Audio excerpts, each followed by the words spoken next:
YouTube channel. आज की इस वीडियो में हम देखने वाले हैं कि कर्नाटका की प्रोफेशनल टैक्स रिटर्न जो कि एम्प्लॉयर की जो रिटर्न जाती है वो कैसे फ़ाइल होती है। तो अभी हमने कर्नाटका की जो प्रोफेशनल टैक्स की वेबसाइट है वो ओपन कर ली है। उसमें जो भी यूज़र नेम से आपको लॉगिन करना होता है, आपका एक यूज़र नेम आईडी पासवर्ड होता है जब आपने रजिस्टर किया होगा एम्प्लॉयर के तौर पे, तो उससे हमने लॉगिन कर लिया है और ये हमारा डैशबोर्ड ओपन हो गया है। तो यहाँ पे जैसे कि साइड में ऑप्शन है मंथली क्वार्टरली रिटर्न्स, तो यहाँ से आपका रिटर्न के ऑप्शंस होते हैं। तो सबसे पहले जब आपने अपना टैक्स पे कर लिया है और आपको पता चलेगा कितने एम्प्लॉयज़ का आपका है, तो यहाँ पे आपने एंट्री गए, ये आपका मंथली है ऑप्शन या क्वार्टरली अगर आपको सेलेक्ट करना है। देन आपको यहाँ पे अपना टैक्स पीरियड डालना है कि कौन सा ईयर है।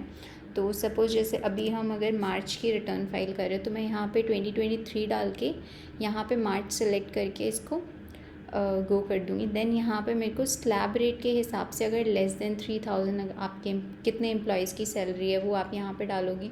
अगर आपका इसमें से मान लो ये स्लैब रेट में फॉल कर रहे हैं एम्प्लॉयज़, तो ये क्लिक करके आपको यहाँ पे डालना है। उसके बाद आपको ऐड कर लेना है अगर और आपको स्लैब रेट्स में ऐड करना है।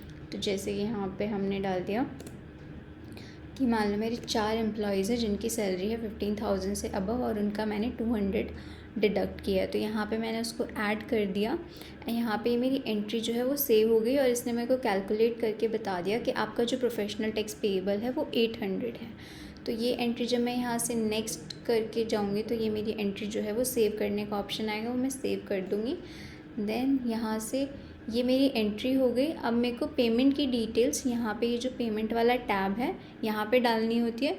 तो इस पर अगर मैं क्लिक करूँगी तो मेरा ये पेमेंट की डिटेल्स मांगेगा। जैसे अभी हमने कोई भी एंट्री सेव नहीं करी है तो यहाँ पे इसलिए मेरा ऐसे आ रहा है।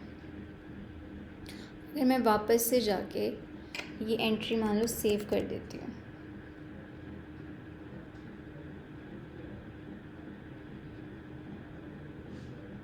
फॉर एग्ज़ाम्पल अभी के लिए मैं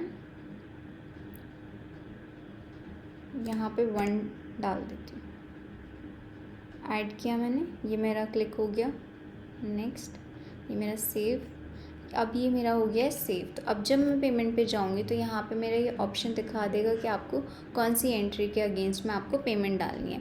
अब जब मैंने इसको सेलेक्ट किया तो यहाँ पे मेरा ऑप्शन आ जाएगा कि आपने ई पेमेंट की है, कैश, चेक या कैसे आपने पेमेंट की है। तो जैसे अगर मैंने ई पेमेंट की है तो आपका जो चालान डाउनलोड हुआ होगा उसमें आपका ये CTD रेफरेंस नंबर आ गया होगा और ये सारी डिटेल्स आ गई होगी। अगर आपके पास CTD रेफरेंस नंबर आ गया होगा, ये भी डालेंगे, सिर्फ रेफरेंस नंबर डालने के बाद आप उसको ऐड कर देंगे तो वो यहाँ पे आपकी नीचे पेमेंट ऐड हो जाएगी। उसके बाद ये पेमेंट ऐड होने के बाद अब हमने एंट्री भी कर दी है कि कितना हमारा प्रोफेशनल टैक्स पेएबल है। हमने पे करके उसको ये भी बता दिया कि हमने पे कर दिया है। देन आपको लास्ट में जाके ये सबमिट करना होता है। यहाँ पे अगर आप क्लिक करोगे तो यहाँ पे सेलेक्ट करके आपका यहाँ पे आ जाता है पेमेंट डिटेल्स और फिर उसका आपका सेव और सबमिट का ऑप्शन आ जाता है। उस पर क्लिक करोगे तो आपका सेव एंड सबमिट होने के बाद आपका वो एक्नॉलेजमेंट ओपन करके देगा। नीचे प्रिंट का ऑप्शन होता है, उस पर क्लिक करने के बाद वो आपका प्रिंट हो जाएगा। तो ये था कंप्लीट प्रोसेस कि आप कर्नाटका की प्रोफेशनल टैक्स रिटर्न कैसे फाइल करते हैं।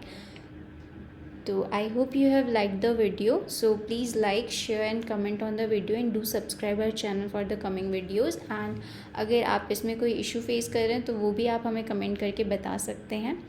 Thank you.